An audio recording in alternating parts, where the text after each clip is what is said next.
You guys are always wanting a cold start for this thing. Fucking ridiculous. So, I get asked a lot what's all done to this car, so I thought I'd give you guys a cruise in the rain because no fucks given. I don't mind driving on highway.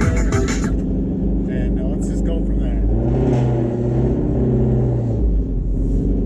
And this is basically a test video to see how I like it, but see what happens there. Door ajar.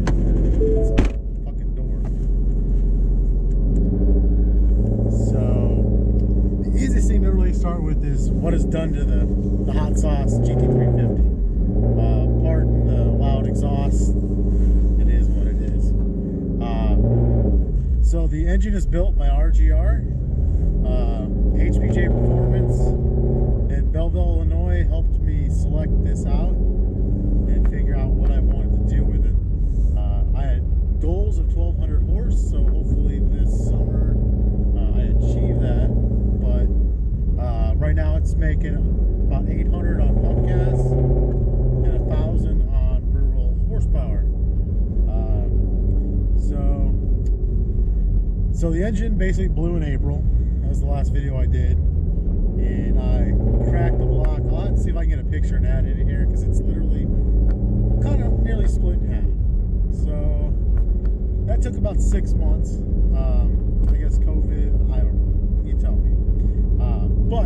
So it was about 6 months of waiting. October came all back together. They reassembled it. It was looking good. They did a few hits on the dyno, broke it in.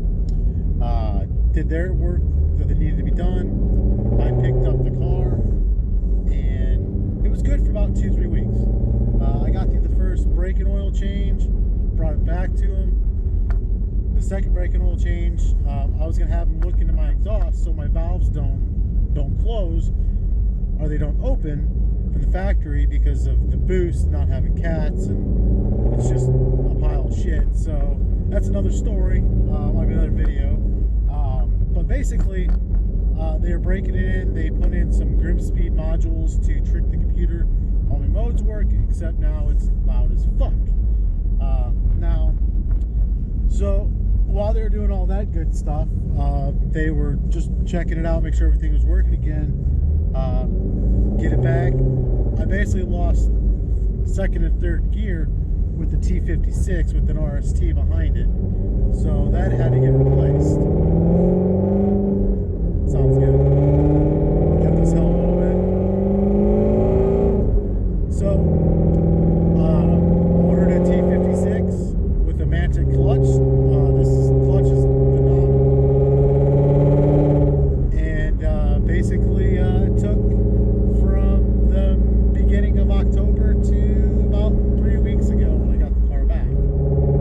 So with the car back, so now it's got basically the RGR built Predator short block using my flat plane crank.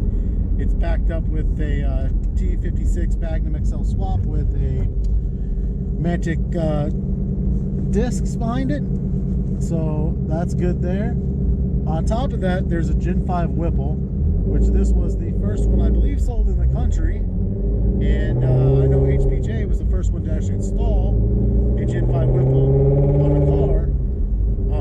And on pump gas it made 757. So that's not bad. All was working good up until the point that I decided to add E85 and boost. So I had a BAP and ID 1300s with some Lund tuning. Knocked out over 950, no problem. And it was good for a while until it blew in April. So it was rod stretch. We thought it might have been bad fuel. Tested the fuel, wasn't that. Turned out to be rod stretch. So some other things are behind this car besides the the RGR built Predator short block. We've got the Gen 5 Whipple, the T56, ID 1300s. It's got a JMS BAP. I do have some other parts coming the way, which is a Corsa exhaust. So hopefully that'll die down some of the drone in the car. I mean, it's not too bad when I'm just cruising like right now, but I'm also kind of going downhill in that shit. So that's pretty much what I got for you guys. You guys guys I know are asking everything that's done in the car.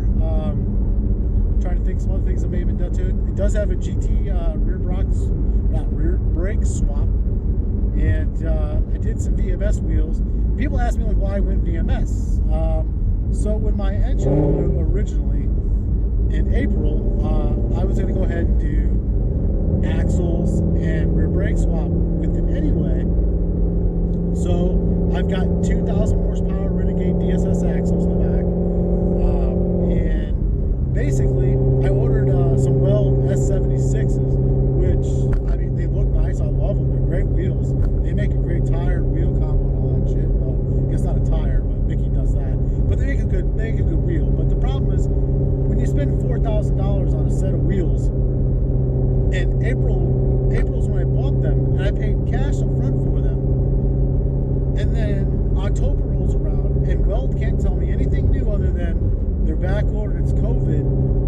And I'm like, bullshit. We're both in Missouri. Missouri is not a shutdown state. I like to know when my wheels are going to be ready. In April, I was told, 4 to 6 weeks because of COVID. It might be 4 extra weeks. October rolls around, I didn't have my wheels. My car was done, and I had my rear brake swap and all that done, my axles, and I was like, so my car's done, but I can't fucking go out and do a few test hits. So I ended up canceling that, went with VMS beadlocks. And a lot of people think, oh, the Poverty Stars, but I'll tell you, I think they look great. I'll show you guys a few pictures of them. Unfortunately, when I did it, the transmission blew, so I really couldn't mount them and do any test hits, but I unfortunately had a dead tire. There's a wire basically broke halfway through it that HPJ found, and so I'm in the process of getting a new tire. So hopefully the next few weeks, but I won't be able to have them on my car because it's winter now. And I mean I'm driving around in 40-degree weather, but I'm expecting it to be ice and snow in the next few days. So I'm only doing this just because I want to do a test video and kind of get it out there and do some cruising to see how it sounds and if my exhaust is really obnoxious or it's just me. So I'm probably gonna post this on my Instagram channel, maybe my YouTube channel. I'm trying to get some more likes and shares and some more updates. So if people have any questions,